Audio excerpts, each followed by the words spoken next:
You're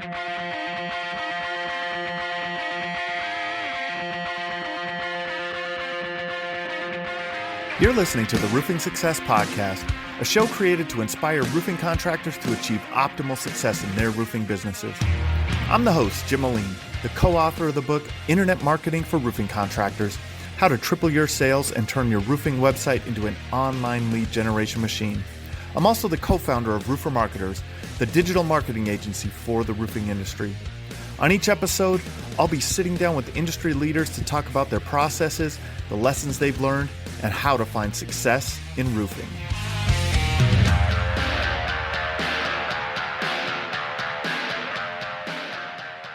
Hey, welcome to another episode of the Roofing Success Podcast. As always, please share, please subscribe, please comment on our content. It helps to get the content out to more and more people. Today we have another successful contractor. Really excited to talk to him. He just an amazing story and an amazing growth story in a lot of ways, right? So today we have Garen Armstrong of Shamrock Roofing, and I would say out of Kansas City, but you guys are far beyond Kansas City right now. How's it going, man? How are you today? Doing great, and thanks for having me. Yeah, man. So, for people who don't know you or haven't heard about you in the industry, tell us a little about how you got into roofing, and then we could talk about, more about Shamrock and how that's grown through the years. Sure. So my father started Shamrock in 1977, and it was a small construction firm.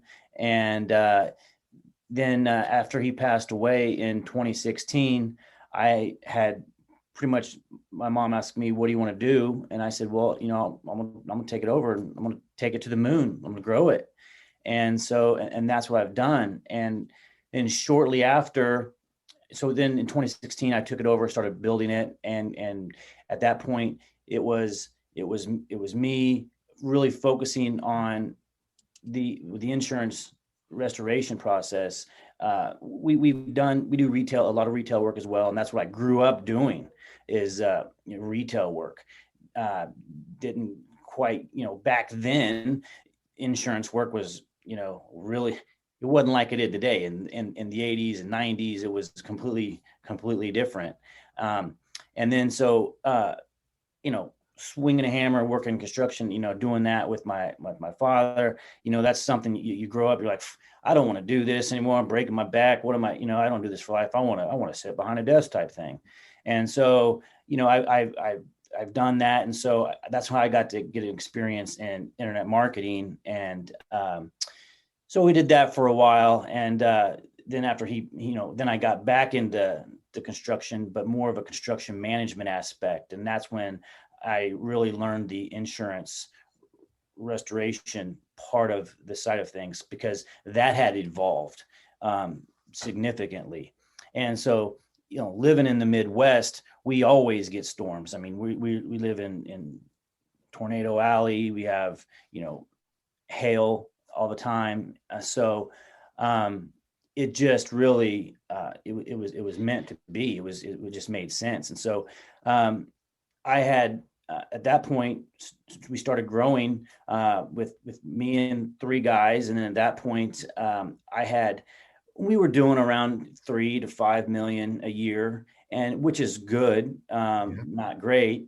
And then I had gotten sick. I was working this fire claim at this hotel, and was breathing in this, being there all the time, doing estimates for this hotel. I had gotten a sinus infection, and it had went into my heart and made my heart started swelling up, and because your body wants to heal itself. And so the heart could after it got so swollen, I didn't know what was going on with me. This is kind of after the fact. The doctor said, where I went to the hospital, they said code blue. And they took me in surgery, went down my neck, groin, and said, your heart is swollen and you're going to die. And so they cut the apex off my heart, sewed this pump in me. And then I had these batteries that would just, it had a blood flow. I didn't have a blood pump. I didn't have a heartbeat. And so I lived off these batteries. And so, I went from, close to 200 pounds to 150 pounds. I lost so much weight, and I was basically, just in the hospital a lot, living off batteries. And then at that point, the team had really started taking over. Also, we had, I'd been doing some business with Kim Reed, and then she heard about it. And so then Paul Reed came to the office, and then Anthony Domenico came and really just came to help out. And so it's like the whole brotherhood helped out the organization. And I was so skinny, I looked like Skeletor, looking back on everything, and just living off batteries. And but I was alive, and so I was still here. And so they came in, and Anthony offered up this training, this SVGU, and it had really helped the guys and the training and our processes, and what we were doing, and bringing in the accounts receivable, accounts payable right off the bat to help the back office. And so that was a significant milestone in helping change the things, because when I did get back and that was implementing the training, and we was growing with that, I would still get out, and I would go on, knock doors. I would go get on roofs, and they're seeing me lead from the trenches on batteries. I mean, I think it's like a Guinness World Record thing. I don't think anybody, Wow. I had the doctors literally were telling me, like, Garen, you quit. Like, you got to stop. You're meant to go sit in a recliner. Like, go do that. Like, can I sit in my truck and recline there? And so the guys see me do that, and they're like, man, if Garen's out there doing this, living on batteries, there's no excuse for me. And so that it drove them a lot. They love seeing that. And so, and I love leading from the trenches. I know the back office is so super important in what they do, and dealing with the insurance audits, dealing with everything that happens on a regular basis. That's so important. But equally as important is that the tip of the spear, your project managers, and knowing that I got their back, and knowing that I'm there to help them. I mean, even though we're doing 2,000 roofs a year, you got to focus on one roof at a time, one homeowner at a time, and really just get it back to basics, because it's awesome. I've been nominated for Contractor Growth of the Year from 2 different organizations, Roofing Contractor Magazine and Storm Ventures Group. So I've doubled year over year over year for the last 4 years since that happened. And I got to give credit to the team, because while I was in the hospital, they've locked arms in unity and was able to move forward, and it built their confidence, because I was gone in 4 weeks at a time, 6 weeks at a time, but I'm back, and I was still available for them to ask questions and call, so it built their confidence over time. So, now I've had a heart transplant. I'm 5 months out of a heart transplant, and, I'm back in the saddle, and it's, and I really, like, I come in here and they're like, Garen, what are you doing here? Stay out of my lane. I got this. And so I'm like, awesome. So I stay out of their lane, and I sit back and I watch it, and I love it, because even though that we're in the roofing business, we're in the people business, and I like watching them grow. And, that's why I say, come to me, with their PhD, poor, hungry, and driven, and we will help you to that next level. And I see these guys making, $200,000 a year as project managers. There's some guys that are just happy at $75,000. They're comfortable, and that's really all they want to make. And it's a lifestyle business. So that's cool. But, and I'm glad I can help them and provide a platform for them to do that. But for the guys that want to take it to the next level, I really admire that, and I support them. And we really just grow from within. So we really, I think it's the culture that has been started, and I mean, it could out survive me. So it's awesome. That's awesome, man. I want to take you back a little bit to that conversation you had with your mom, and mom said, hey, what do you want to do? You said, I want to take it to the moon, right? That's what you said? Yes, that's what I said. So what did you think then at that time? This is before you had your heart condition and things like that. This is before all of this happened. At that time, in your mind, what was the action plan to take it to the moon? And then what, I mean, things changed, especially with health issues, right? But what did you learn beyond that, what you thought it was going to be like to what it actually has been like? Right. Well, relativity is a real thing. And so taking it to the moon, when I actually said that to my mom, that was like the growth from what it was like from, you know what I mean? So, what was that goal? $250,000 a year, right? Where was the moon? Where was the moon at that time? Yeah. At the moon, $1 million had been at the moon from what it was, right? So to where it is now. So I thought, I can do that. And we did do that when we crushed that and that number. So that was a relative moonshot, right? And then I guess we overshot the moon significantly on that one. Because at that point I was like, we can grow it and I'll keep it a small group of guys but just kind of be able to have super control over it. Right. And so, I mean, I still had my contractor book and I wrote checks and had super oversight on everything and, tight grip on everything. Yeah. And then we're starting growing and, we had our bi-weekly meetings with the accountant and, our back office with the AR and AP. And they're like, Garen, you got to stop. Relinquish the book, relinquish the checkbook. Let Amy print the checks. Like we've got this. That's what, and I'm like, well, that finally happened, but it took a long period of time. So yes, that's a lesson, right? That's one of those lessons along the way. Right. If you're gonna build a business, you're gonna need the team. Right. And relying on them on them. Yeah. And that was a big lesson. And, when I'm laying in the hospital, hooked up to everything down my neck and living off, basically life support, you are definitely relying on them. And to touch on something real quick, we talk about, to where I am now, going to 30 million a year, and we're expanding in 3 more markets right now. But you talk about like living a legacy, and I watched a conversation with you and the coach, and we talked about what is living a legacy and will people remember me in 200 years. And I after laying on my deathbed, and so I spent a whole year in succession planning, right?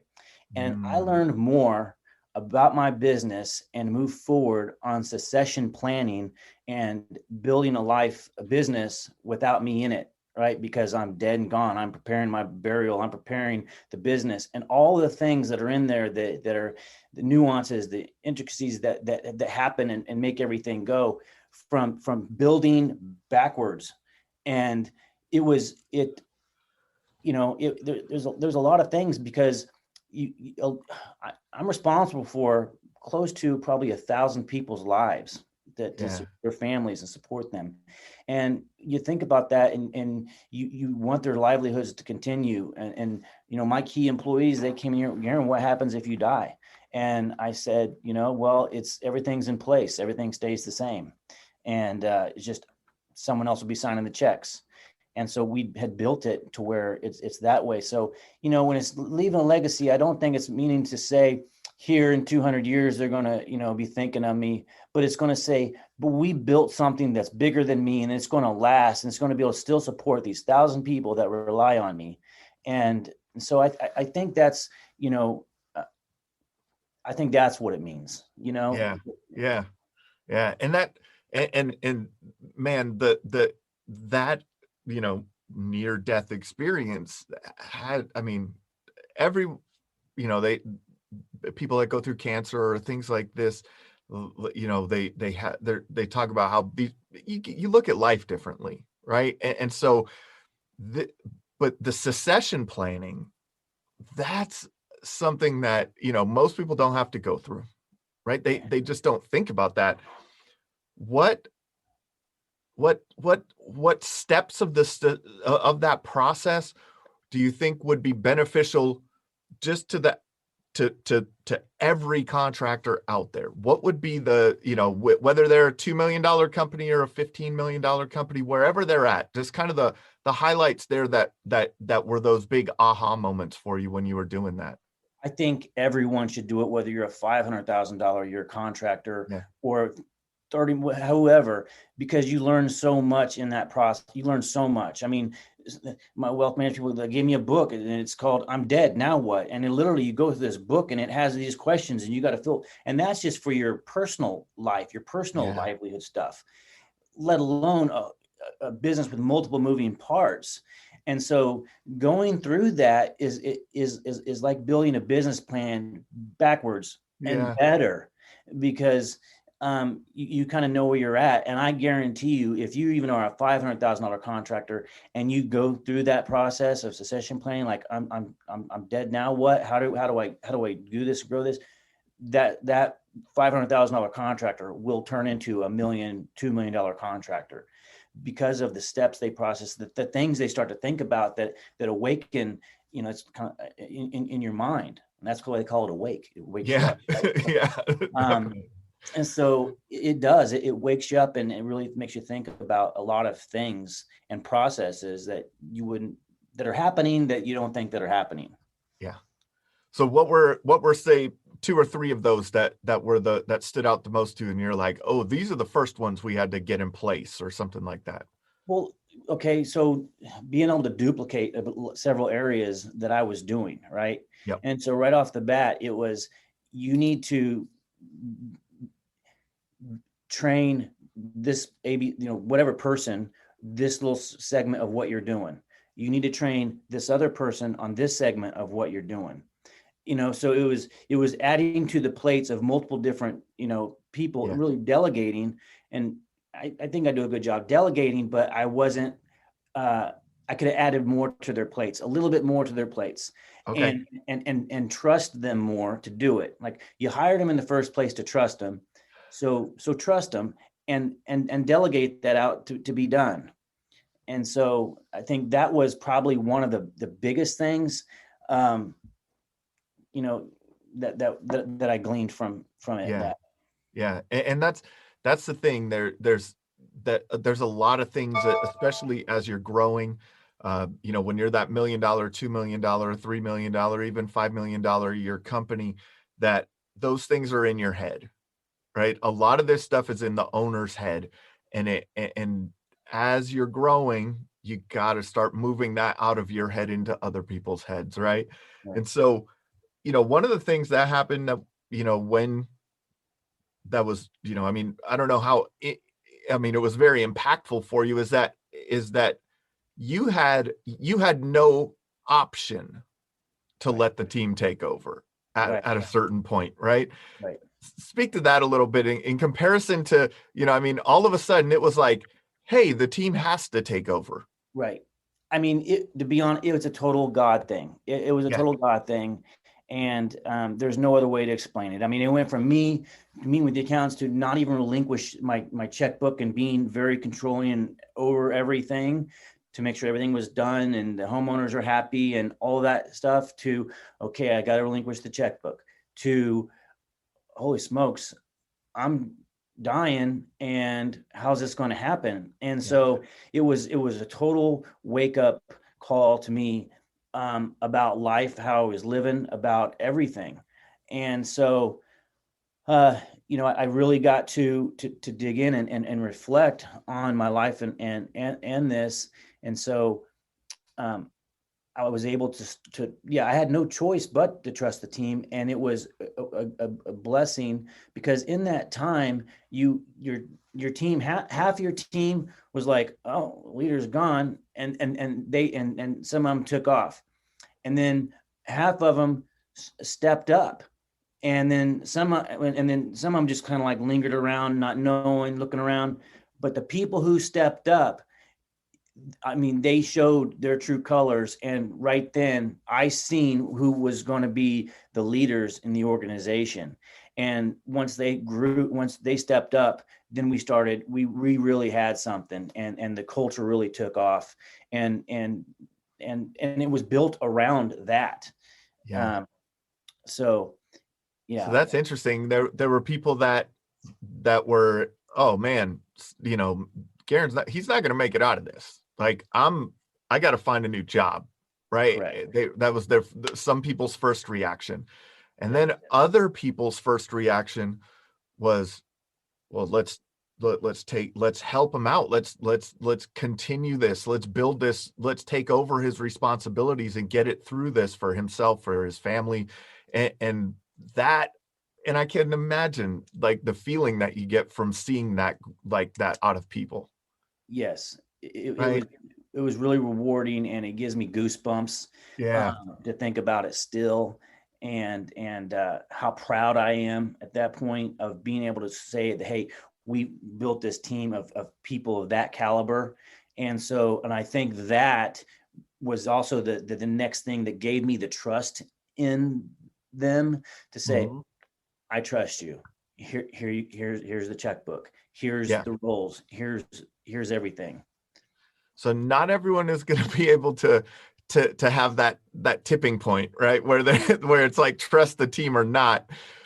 What are some of the things that you think you can look for in the people who can become those leaders in your company? You know, in hiring, the recruiting, it's hard to tell at first. Yeah. And we don't, and so that's why we recruit from within. And after we see the people that are here that step up to occasions, and you know we try to get away of having super detailed job titles, because then people, but because we don't want to have any, oh, that ain't my job type Yeah. mentality. The utility players, essentially everybody is. And so, but we see the people who then step up and go above and beyond, and those are the people we see that are leaders, and then we elevate them quickly, because once they have that leadership ability, then we can easily train them to what it is that we're wanting to do. Exactly. Or are there things that you look for? Like, wow, Sally over there, she's really doing extra. Because like you said, you don't have the job titles for that specific thing, right? Or so you're kind of letting, I'm just not speaking for you, but just like I'm trying to, get to into more detail. What, like, you're just watching what they're doing, and the people who do more than what they're asked, maybe, is that something that you look for? That's What other types of that's things? definitely to look for. I mean, Yeah. because we have blind spots, and so when you don't see these blind spots, and someone else goes and they see those blind spots, and they go pick the ball up in that area and Yeah. and run with it, then that's what I'm looking for. Not Yep. only they do a little extra, they're looking at the whole overall overarching business from a macro level. Say, hey, this is something that needs to be done, and they pick up and they fill in that. Nice. Yeah. Yeah. So, and that's a big deal to have that. And that's, like you said, the culture has been created that way. And really it was probably built out of the few people that stepped up during your, that critical time of your life. Yeah. And those are the people that, that's the culture now, as you mentioned. Like, it's that type of culture. The culture is step up, Yep. And they help out. step up. And so then Yeah. what I do at that point is, once their plate's so busy, then I basically hire them an assistant. Yes. That's for now. And then as they're trained, and then basically they're in that department, and Yep. so now I have four people in the accounts receivable, accounts payable department. We have, multiple people in Okay. marketing, and multiple people in, five people in production. And Yeah. yeah, so it's grown by that. And then as they come up, also leaders in different markets, as we expand in different markets, we identify, leaders in that market, we step them up and bring them up, and then they're running that market. So let's walk through that a little bit. Opening a new market, right? What do you look for in a new market first? So we're in the Midwest, and what we've done was we identified, basically via heat maps and markets, where we're going to go next, right? Yep. So we're in Kansas City. What we've traditionally done was keep all markets all 3.5 hours away, so that they're easy to get to, easy to get back. So Omaha was the first one we opened up. And we went there, opened an office. All of our locations are brick and mortar buildings, and we're built there to stay.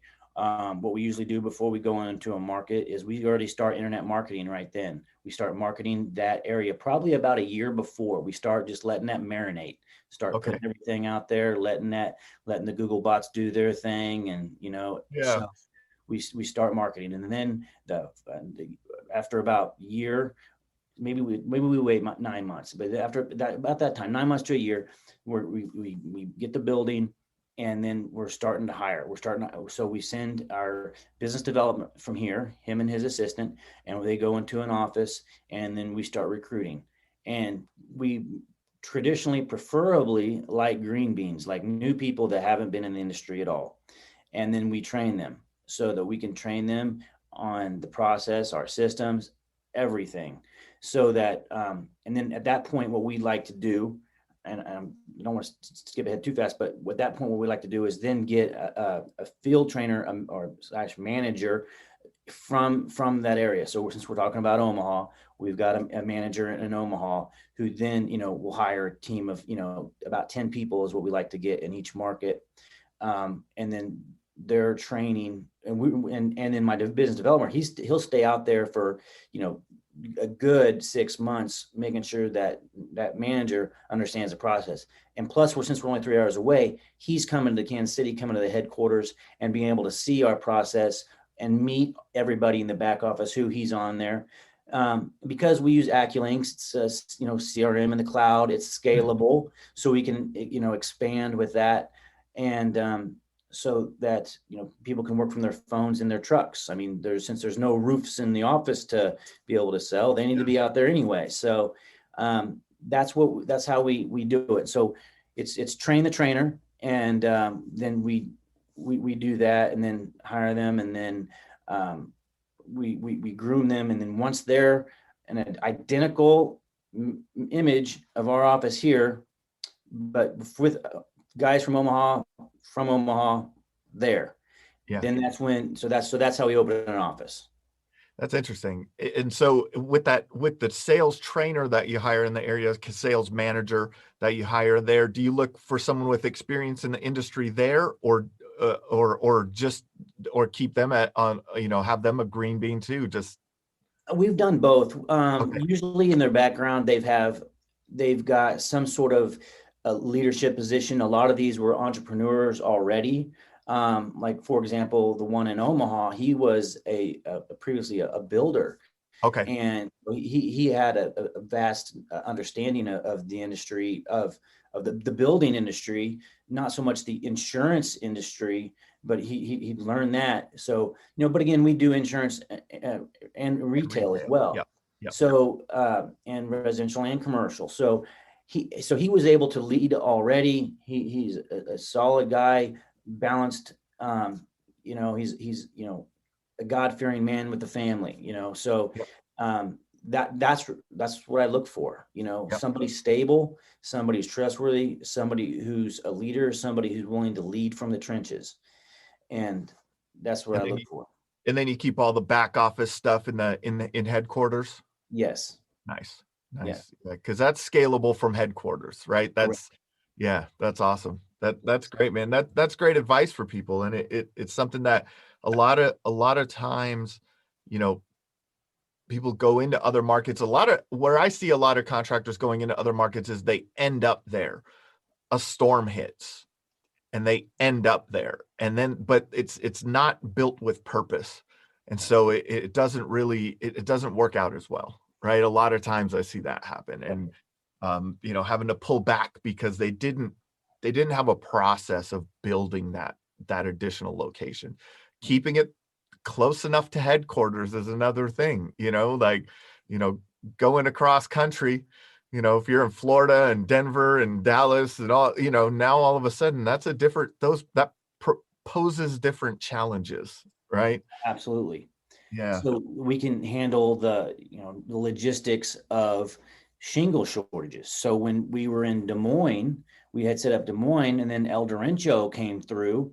the shingle shortage was a real thing. You then had contractors come up from everywhere there, but because we were there, because we had our manufacturers already, a lot of people weren't able to get material. We were still able to get material. We were still able to get put on roofs. A lot of people are still, scheduled out into this year. We are keeping on roofing. Yeah. And so, yeah. A lot of advantages to that for sure. Yes. That's other great ideas. What about, you mentioned a little bit earlier, there's been this evolution in the storm restoration industry, right? It's a much different thing than it was when your father had the company. Right. What are some of the things that you could speak to that in that evolution? What are some of the things that stand out to you there? Well, I mean, technology is a real thing, and that I think is probably the number one deal that helps speed up that process. I mean, the advent of hail maps, the advent of Exactimate, the advent, so those two things in and of it, sky measures, has been, I think, moved it a lot forward. And so, whether we have more storms now than we did, I don't know, but I do know that it is increasing every year, from 100 to $300 billion industry. So it seems like we're having more storms, but I think, Derek Klein is a friend, and I talked to him and he's like, Garen, no, the storms have been the same. And it's just that you're able to see them more because they're mapped more now. And so, technology it does that. We get to see a lot more, right? And lot in so many things. It's that's the same thing. With all of this, the technology is great. And you started, I mean, before, when you left the family business, and you went into internet marketing. So, got to see some of the technological advances in Google during that time frame, right? Yeah.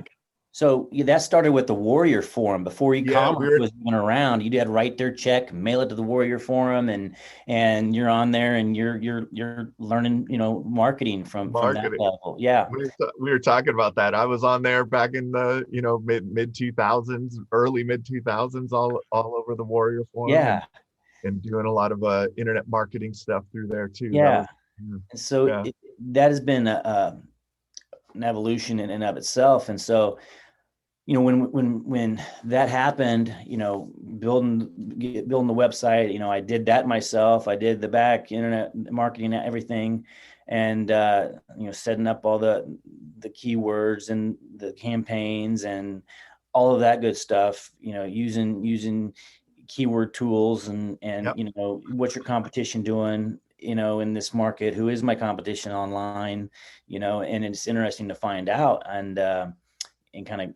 go from there. So so that's a unique a unique skill set to bring into a roofing company, right? And so so contractors are definitely behind the curve on a lot of digital marketing things. I think that it's starting to catch up, right? There's starting to catch up for sure. But so you had said, like, when you go into a market and you'll launch this, some of the marketing methods prior to getting it, like a year before you go there. Yes. Because it takes some time, right? A lot of time, right? So SEO takes a little bit of time to build up. Right. So you're planting the seed, you're going to go there later, but you're going to go there when it's starting to bear fruit. Correct. Right. That's a different mindset. Yes. I mean, you're farming, you're planting the seed, and then, this, I guess, this is for the roofing contractors that are out there that want to go to, digital agencies and then want to see immediate results right away.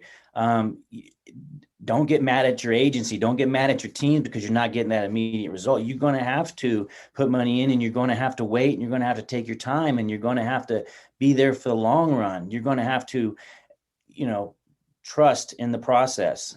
Yeah. And it's going to work. I mean, because if you don't, and they invest in with you, and they don't see their response, and they pull out whatever, then they've just wasted their money. Then that's when they truly wasted their money, because they didn't get the results, because their expectations in their head of what are good expectations Yep. aren't there. And So that's the organic side. And I think there a lot of people have unrealistic expectations on the organic side, right? Getting their website ranked, getting their Google Maps listing ranked, things like that. And then even if they do get ranked, say in the map section, a lot of them ignore the key component there, and that's trust. yes, you got to get them That's to your know, Google like, and reviews. trust you, and that's the reviews. The reviews are critical and they're key. I was looking for an exterminator, and I'm looking for reviews, and the first Yep. thing, who has the most reviews, and they're hard to get. I mean, like I said, we do over 2,000 roofs a year, and our reviews are not even a tenth of that. And so it's like, I feel like I'm, failing, but the guys are out there, they're working on getting the reviews, but I'm guilty of it too. I had a great experience with the Geek Squad. They came out and Yep. hooked my house all up, and great guys. I mean, tipping them everything, cash, and they sent a review and it's like, oh, I just didn't have time for the review, but otherwise they deserve a phenomenal review. And I know, so I'm guilty of that. But I'm while I'm sitting here requesting reviews as well. So yeah, it's a funny thing, right? It's a funny thing. We all do it, but it's such an integral part of that, of your image online, having those reviews. And I mean, you have hundreds of reviews now, so you're set. But it takes time to build those up. And if someone shows up in the maps next to Shamrock, and Shamrock has 200 and something reviews, and that competitor has 10, even though that they show up next to you in the map, they're probably not going to get a phone call, right. So it all goes together. And to the original point, takes time. It takes time, right? Like, and so, but you guys do a lot on the paid ad side also, right? Google ads, Facebook ads, things like that. We do. And you got it. We try to peg that at 5% of what we are targeting for. So 5% of your gross revenue goal. Yes. Okay. For your total marketing budget, or just towards digital?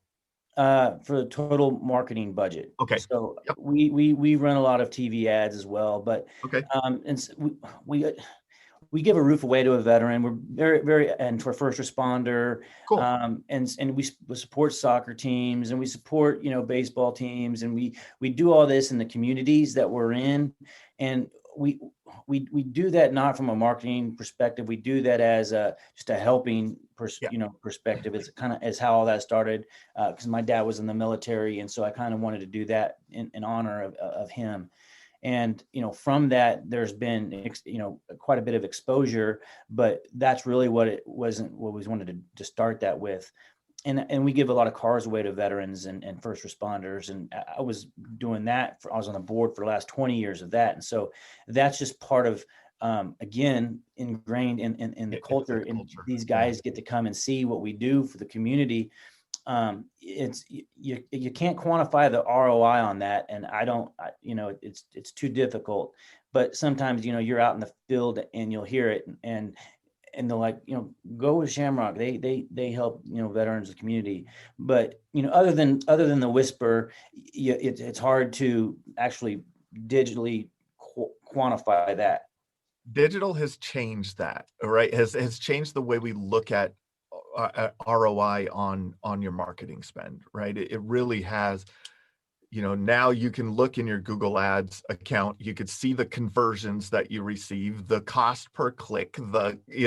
And you could go into AccuLinks and you can cross-reference that and figure out the exact revenue that you got from those exact clicks, from those exact keywords.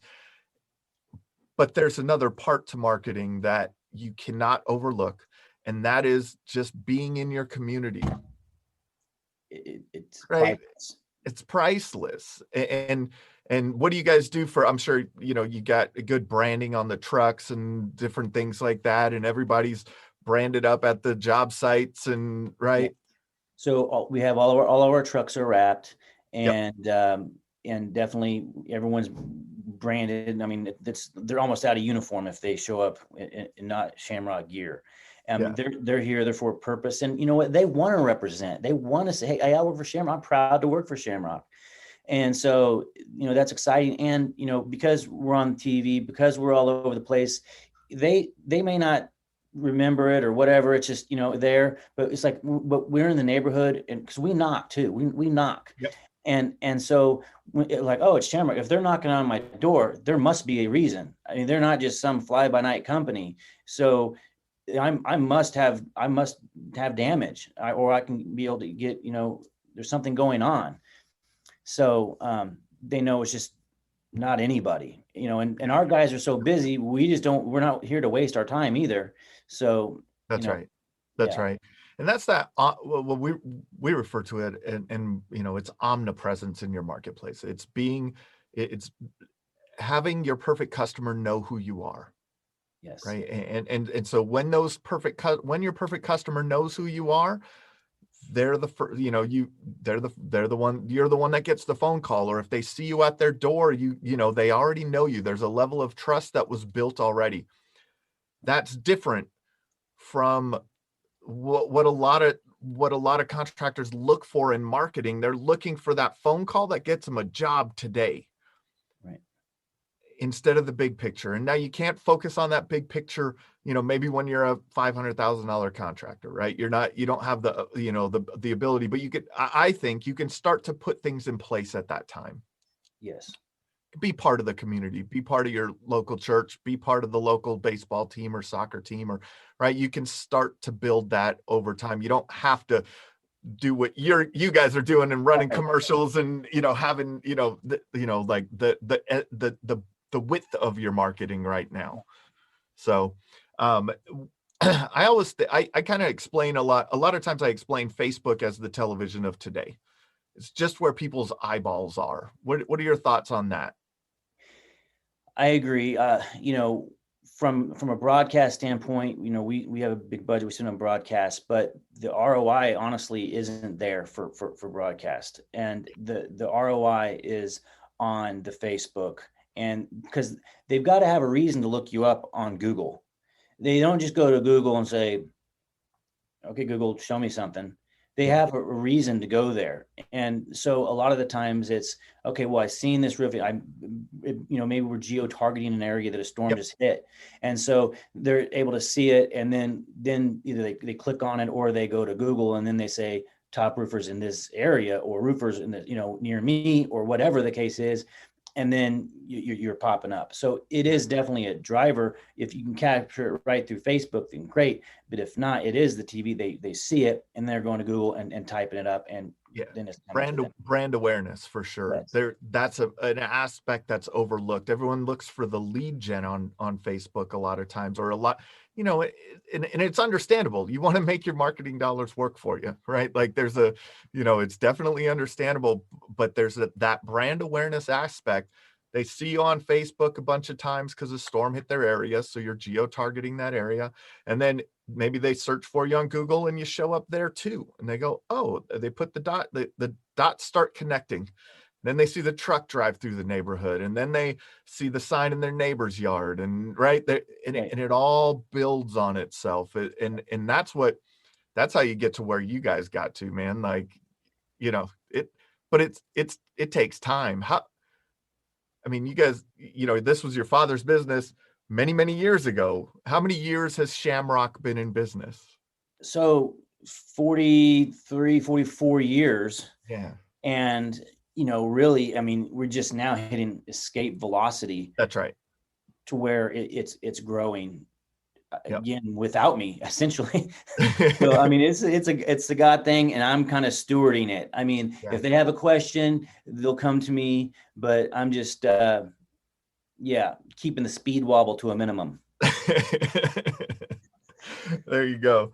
So, now, so really, you started out leading from the front, right? But now you're leading from behind a little bit. How has that changed, and how has that changed as the growth has happened?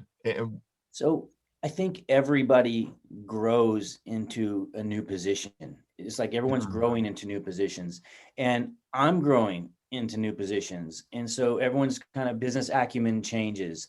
And mine now is more focused on, the insurance aspect. I mean, in terms of insurance for the business, general liability, workman's comp, keeping all of that addressed, making sure that we're adequately insured with the size of the company we are, with 55 trucks running around.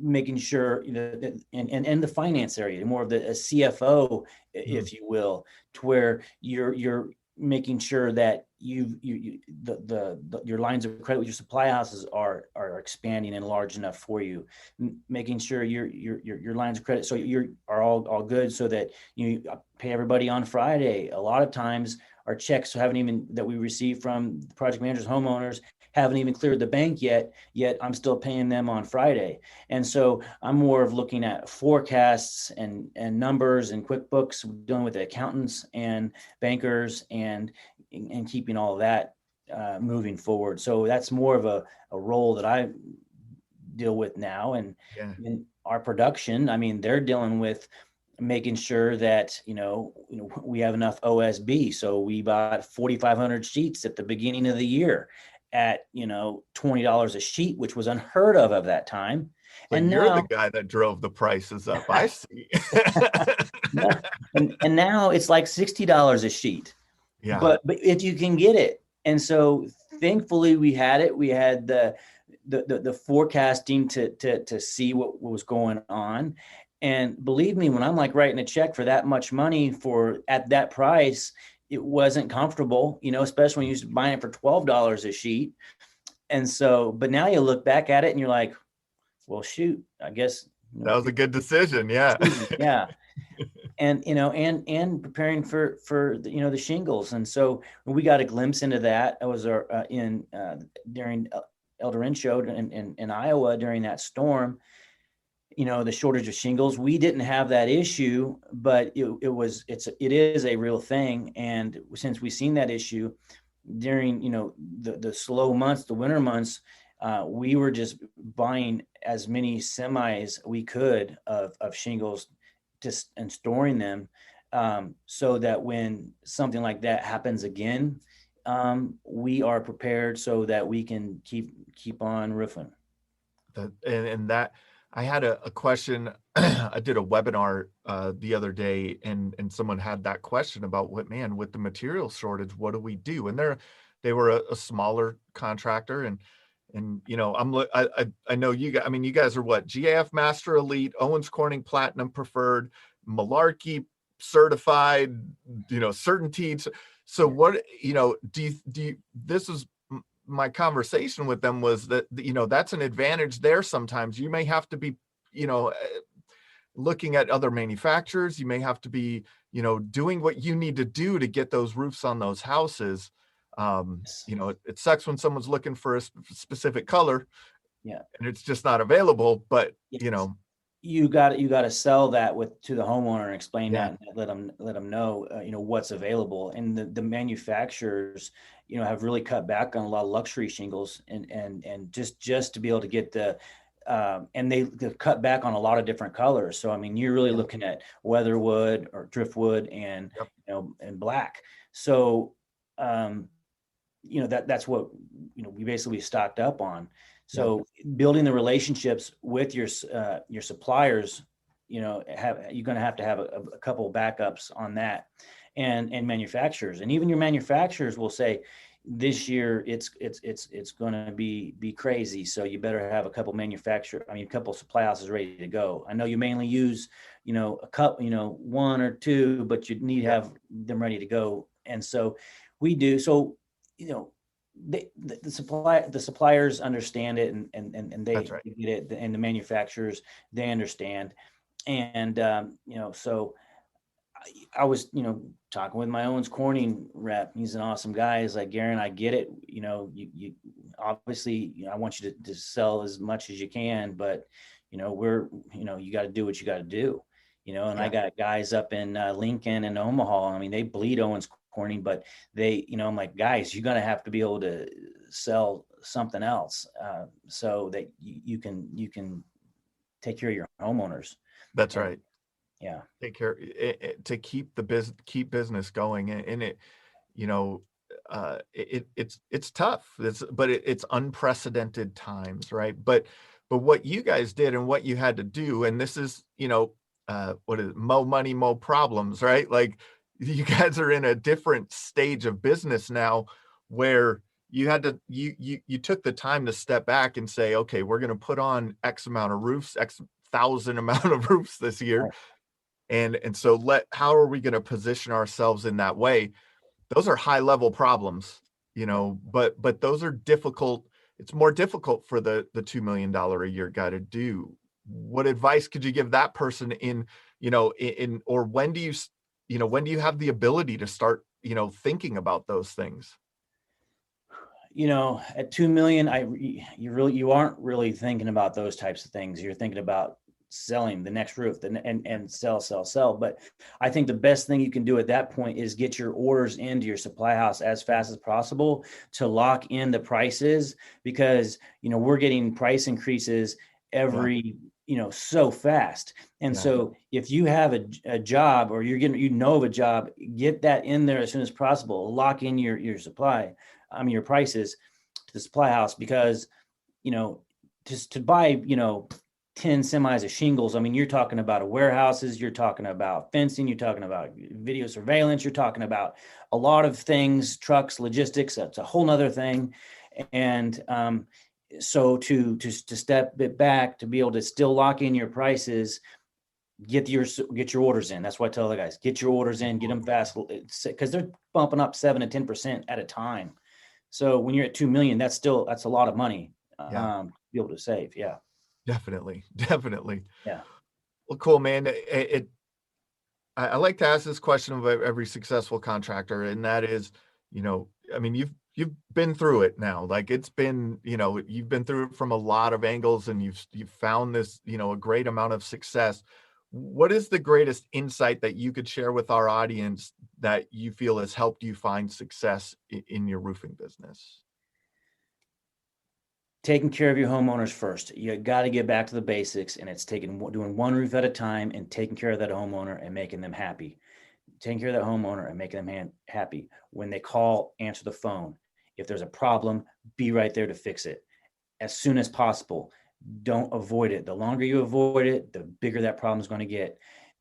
Take it on the chin and show up and be there and address it for them immediately. That's the best advice that I have for all contractors, however big or small you are. That's the best thing. Awesome, man. This has been another episode of the Roofing Success Podcast.